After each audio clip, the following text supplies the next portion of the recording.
Here, Smitty's Fly Box. We're just going to be going over December's beginner tying box for this month, which is a mutant pheasant tail, little variation of a pheasant tail pattern that we like to fish.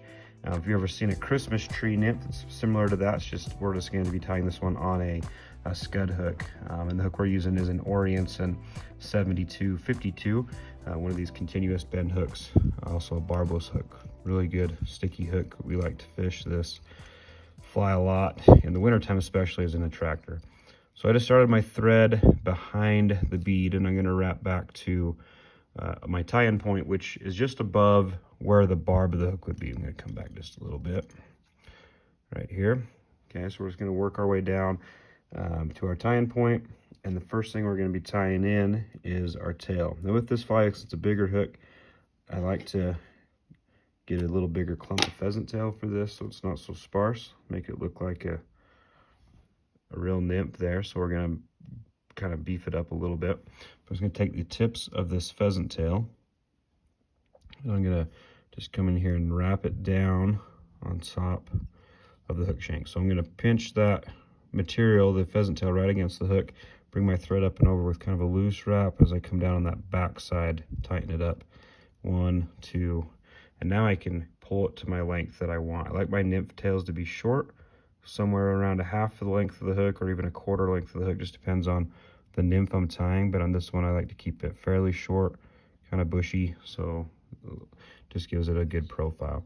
And then I'm gonna wrap my pheasant tail down all the way up to the bead here and just try to keep it on top of the hook. Just doing this will help keep a good consistent profile on the fly, so there's no weird edges or bumps from cutting it off at the back of the fly. And then we're able to tie in our next material right here at the bead, which is just going to be our wire. And the wire definitely helps kind of save this pheasant tail after a few fish. Pheasant tail is really brittle and will start to break, so this wire kind of helps the longevity of this fly. So whenever I'm tying material in going back, I always like to kind of pull that material down at an angle, and then that thread will kind of roll it right back up to the side of the hook right where I want it. Okay, then next we're going to tie in some more pheasant tail here. So I've cut another clump here.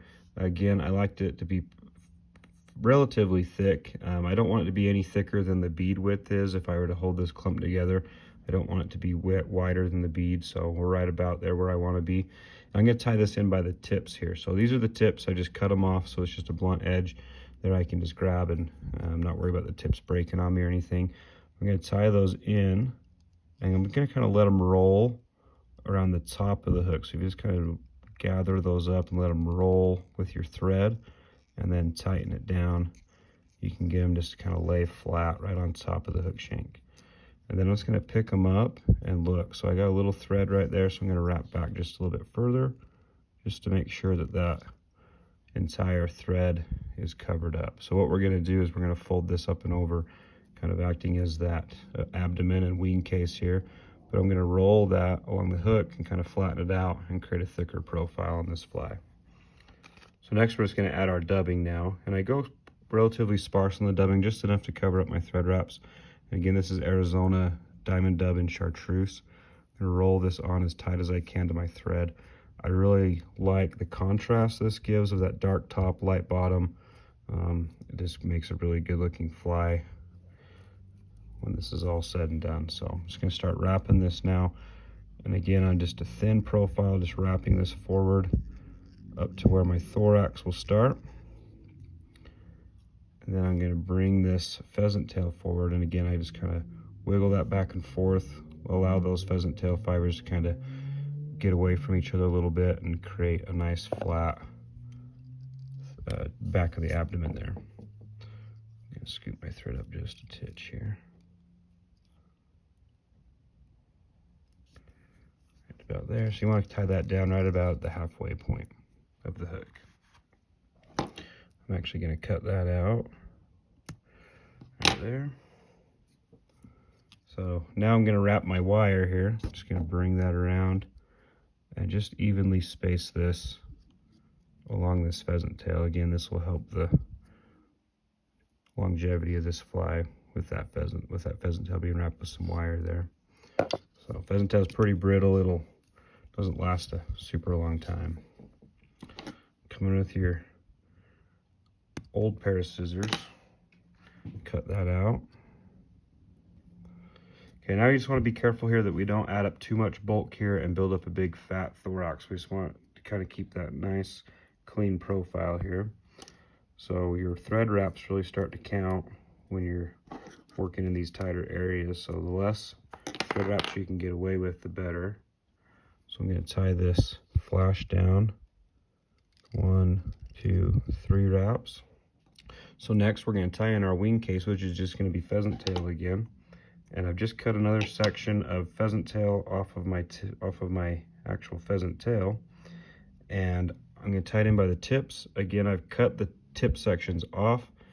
I just found that they're a little brittle to tie in, and so the tip sections are also a little skinnier than the butt ends, so this makes it not as bulky as we tie this in here. And again, I'm just going to let that thread grab that pheasant tail. Just a few good tight wraps. We're going to pick that up just to make sure I don't see any thread there. Should be good. One more wrap. And now we're just going to fill that thorax in with a little sparse amount of dubbing here. And then we'll just build up our thorax here. Just work our way up to our bead.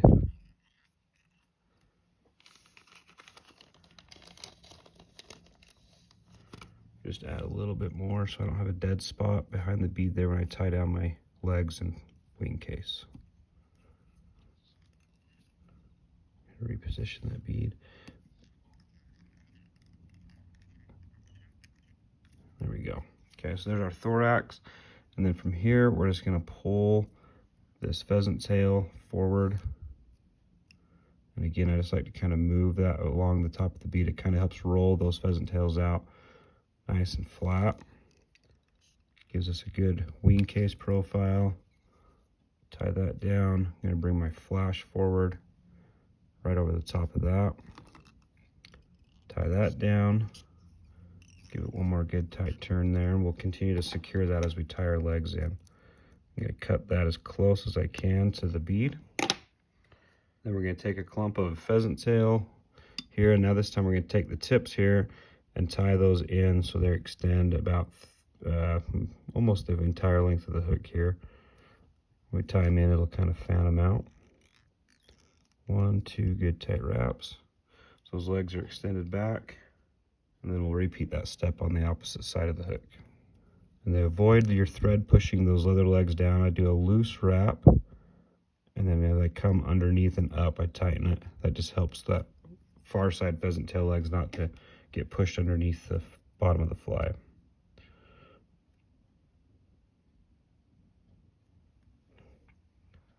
So we got our legs tied in. We're just going to trim these out. I just come in here as close as I can. Trim those out right against the bead. And then we'll do a couple more secure tight wraps. Cover up any of those little butt ends there. And there we have it. There is our mutant pheasant tail. Great little pattern to fish during the winter. It's a good searching pattern, good attractor. Also in the box, you got a couple other colors to make a more natural presentation with some calabatus colors and a black bead. So definitely worth a shot. Let us know how you do with it. Don't forget to subscribe to our YouTube page. Give us a follow on Instagram, and let us know how you're enjoying these flies. Thanks, guys.